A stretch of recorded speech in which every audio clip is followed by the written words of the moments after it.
मराठवाड्याचे तहान भागवणारा सर्वात मोठा प्रकल्प म्हणजे जायकवाडीचं हे धरण आहे। आपण पाहू शकता आज घडीला जायकवाडी प्रकल्पामध्ये जवळपास 76% पाणी पुरवठा आज याच ठिकाणी साठा उपलब्ध असल्याचं आपल्याला पाहायला मिळत आहे।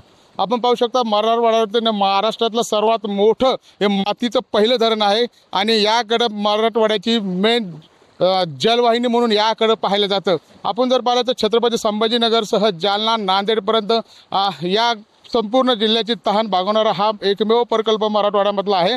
आपण जर पाहिलं तर जालना जिल्ह्यातील इंडस्ट्रीयल असेल, छत्रपती संभाजीनगरतील जी काही स्टील इंडस्ट्री असेल, सर्व जे काही इंडस्ट्री या इंडस्ट्रीला पाणी पुरवठा देखील इथेच होतो आणि औरंगाबाद छत्रपती संभाजीनगरच्या रहिवाशांना देखील याच ठिकाणी पाणी पुरवठा केला जातो। त्यामुळे आपण जर पाहिलं तर मराठवाड्यामध्ये जवळपास लाखो हेक्टर जमीन जी आहे ते या ठिकाणी ओलीच्या खाली या धरणामुळे ते आहे आणि आपण जर पाहिलं तर या धरणाचं मेन सूत्र आहे शेतकरी। मात्र या आता आपण जर पाहिलं तर हे धरण जे आहे ते जवळपास 76% भरल्याचं आपल्याला पाहायला मिळतं।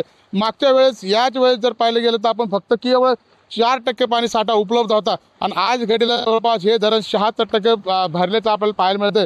एकूण जर चित्र पाहिलं तर मराठवाड्यामध्ये अद्यापही पाहिजे तसा पाऊस पडला नाही। मात्र वरील नाशिक आणि गंगापूर या ठिकाणी चांगला पाऊस झाल्यानंतर तिची जी आवक आहे ते जवळपास 8000 क्युसेसनी आवक चालू होती।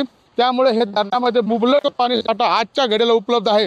त्यामुळे आता सध्याही जरी वरचा पाऊस थांबलेला असला तरी आवक मात्र अद्यापही चांगल्या प्रमाणे चालू असल्यामुळे जवळपास जुलै महिन्यात हे धरण 76% भरलेलं आहे। येणाऱ्या काळामध्ये असाच पाऊस जर दमदार राहिला तर नक्कीच जुलै महिन्यात या धरणाचे दरवाजे जे आहेत ते उघडावे लागतील अशी वेळ देखील येऊ शकते। मात्र एकीकडे पाहिलं तर मराठवाड्यामध्ये अनेक जिल्हे आहेत त्या ठिकाणी पिण्याच्या पाण्याचा प्रश्न देखील उभा राहिलेला आहे।